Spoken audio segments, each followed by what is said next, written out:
सिवान में जनसंपर्क अभियान चलाकर आम जन की समस्याओं से रूबरू हो रहे गुफरान अहमद सिद्दीकी। बता दें, गुफरान अहमद सिद्दीकी सिवान शहर से चेयरमैन के भावी उम्मीदवार हैं। सुनिए जाप नेता गुफरान अहमद सिद्दीकी ने क्या कुछ कहा। ये तो सारी जनता जानती है, अलग हमारे में क्या है। हम हमेशा सेवा करते आए हैं, सेवा के उम्मीद पे चुनाव लड़ने आए हैं। सिवान की जनता जानती है कि कौन प्रत्याशी कितना तत्पर रहता है सेवा को लेके। बहुत सारे कैंडिडेट नया पे आ जा रहे चुनाव लड़ने, और मैं तकरीबन 7-8 सालों से सिवान के लिए, सिवान के गरीबों के लिए, सिवान के दलितों के लिए, सिवान माताओं और बहनों के लिए हमेशा अस्पताल रोड में मैं रहता हूँ, पला बड़ा हूँ। वहाँ पे हमेशा 12 बजे रात को भी किसी की ज़रूरत पड़ती है तो मैं खड़ा रहता हूँ।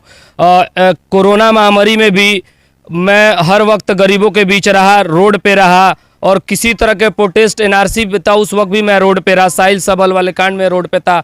थोड़े दिन पहले सद्दाम बिंदुसार के एक निवासी थे, उनका हत्या कर दिया, उसमें मैं सबसे आगे हिस्सा लिया और उनके परिवार को जहां तक हो सका मैं हक दिलाया। हमारी उन्नति सेवा है, सेवा धर्म से मैं अपने मालिकों जनता के बीच निकला हूं। उम्मीद है मुझे कि हमारी जनता में सपोर्ट करेगी और हमें सिवान से बहुत बहुत भारी मतों से अपना सभापति चुनेगी। देखिए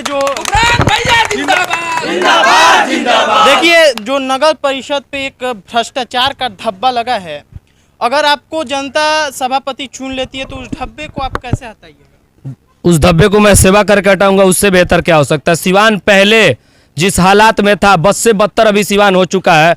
वही सिवान को स्वच्छ बनाने के लिए, शिक्षा का चिड़ियाघर बनाने के लिए और सिवान का स्वास्थ्य का हालात सुधारने के लिए, जो जर्जर हालात पड़ा हुआ है सिवान का, शिक्षा का, स्वास्थ्य का, ये नौजवान जो बच्चे हैं घर घर के नशा में पीड़ित हो के, उस पर कोई विशेष ध्यान नहीं दे रहा है। उस पर भी विशेष ध्यान रहेगा मेरा, उस पर मैं सख्त कार्रवाई करूंगा। सिवान के लिए बहुत कुछ करने की लालसा है, जो उम्मीद लेके मैं चुनाव लड़ रहा हूँ। क्या लग रहा है नगर परिषद, जो सिवान नगर परिषद में सबसे ज्यादा क्या कमी है जिसको आप पूरा करिएगा? सिवान में सबसे बड़ी बात है कि कोई गरीब आदमी मरता है तो अस्पताल में कोई नहीं जाता है। सरकारी स्कूल है, अपने तो जिस परिवार, मैं एक मध्यम परिवार का लड़का हूँ, हर वक्त समाज से लड़ा हूँ, गरीबों को न्याय दिलाया हूँ, हक के लिए लड़ा हूँ, हक का आवाज़ उठाया हूँ। मैं सिवान में देखते आ रहा हूँ जब से मैं होश संभाला हूँ, पूरे सिवान में आज तक शिक्षा में कहीं से सुधार नहीं है। जब हमारा देश का नौजवान पढ़ेगा नहीं तो हमारा बिहार और सिवान हिंदुस्तान बढ़ेगा कहाँ से आगे।